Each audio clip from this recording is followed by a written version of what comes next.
रक्षाबंधन जैसे पवित्र, स्ट्रॉन्ग और मर्यादाओं की रक्षा करने वाले पर्व को दुखद है कि आज कुछ लोग ये कह करके प्रचारित करते हैं कि ये नारी के अबला होने का प्रतीक है।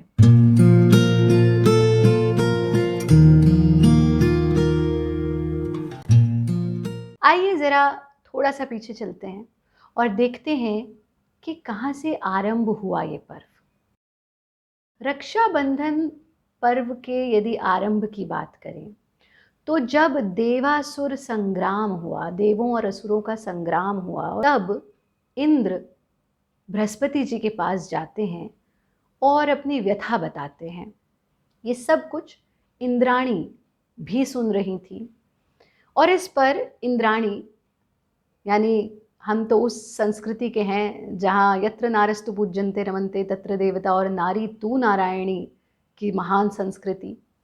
तो इंद्राणी ये कहती हैं कि कल मैं आपको रक्षा सूत्र बांधूंगी स्वस्ति वाचन के साथ और पूरे विधि विधान के साथ, और मुझे पूरा का पूरा विश्वास है कि उस रक्षा सूत्र से आप जीत हासिल करके आएंगे। और बिल्कुल वैसे ही हुआ। श्रावण शुक्ल पूर्णिमा के दिन इंद्राणी ने इंद्र को रक्षा सूत्र बांधा, स्वस्ति वाचन के साथ, पूरे विधि विधान के साथ इंद्र युद्ध पर गए और असुरों से विजय हासिल करके आए। ये इस बात का प्रतीक है कि रक्षाबंधन पति पत्नी, भाई बहन, गुरु शिष्य, सैनिक और समाज, राजा और प्रजा, सभी के बीच मर्यादाओं की रक्षा का पर्व है। और तभी तो कहा गया कि धर्मो रक्षति रक्षितः, जो धर्म की रक्षा करता है धर्म भी उसी की रक्षा करता है। पर समय के साथ साथ ये दुखद है कि हमने उसे सिर्फ भाई और बहन तक सीमित कर दिया, और उसके अनेकानेक कारण रहे होंगे। हम बहुत पुरानी संस्कृति हैं, हमने बहुत सारा समय देखा, ऐसे ऐसे आक्रांताओं का भी समय देखा जहाँ बहुत सारी चीज़ें परिवर्तित हुई। लेकिन आज भी आप देखते हैं कि किस तरह से सैनिकों को रक्षा सूत्र बांधा जाता है। सैनिकों को तो छोड़िए, अगर कोई नया हथियार या विमान भी हम लेते हैं तो उसको भी रक्षा सूत्र बांधा जाता है। कोई नई वस्तु लेते हैं तो उसे रक्षा सूत्र बांधा जाता है, क्योंकि उसकी रक्षा हम करें। और जिसको रक्षा सूत्र बांधा जाता है उसकी रक्षा की बात होती है, न कि जो बांध रहा है उसकी रक्षा की बात है। तो ये बात तो कभी हुई ही नहीं कि महिला की या बहन की या पत्नी की रक्षा के लिए। ये तो वो नारी तू नारायणी है जो पति की रक्षा के लिए या भाई की रक्षा के लिए सूत्र बांधती है। तो यहाँ ये प्रश्न कहाँ आ जाता है कि नारी अबला है, क्योंकि कहानी तो बिल्कुल उल्टी है। यहाँ तो इंद्र की रक्षा के लिए इंद्राणी उन्हें रक्षा सूत्र बांधती है, हथियार की रक्षा के लिए हम उसे रक्षा सूत्र बांधते हैं, सैनिक की रक्षा के लिए हम उसे रक्षा सूत्र बांधते हैं, उसकी रक्षा के लिए हम रक्षा सूत्र बांधते हैं। और सही मायने में देखो तो ये दोनों की रक्षा और दोनों के रिश्ते की मर्यादा की रक्षा के लिए रक्षा सूत्र बांधा जाता है।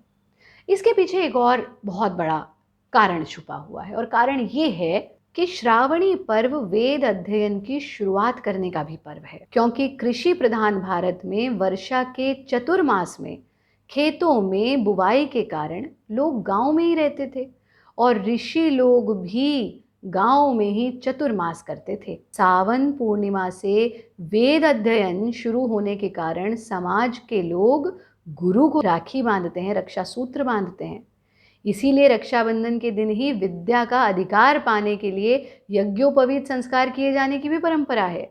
जो यज्ञोपवीत धारी भी हैं वो भी इस दिन पुराना यज्ञोपवीत उतार कर यज्ञोपवीतम परमं पवित्रम प्रजापते यत सहजम पुरस्तात् आयुष्मग्रम प्रतिमुंच शुभ्रम यज्ञोपवीतम बालमस्तु तेजः, इस मंत्र के साथ नया यज्ञोपवीत धारण करते हैं। ये पर्व प्रकृति की रक्षा का पर्व है, ये पर्व संसार की रक्षा का पर्व है, ये पर्व धर्म की रक्षा का पर्व है, ये पर्व मर्यादाओं की रक्षा का पर्व है।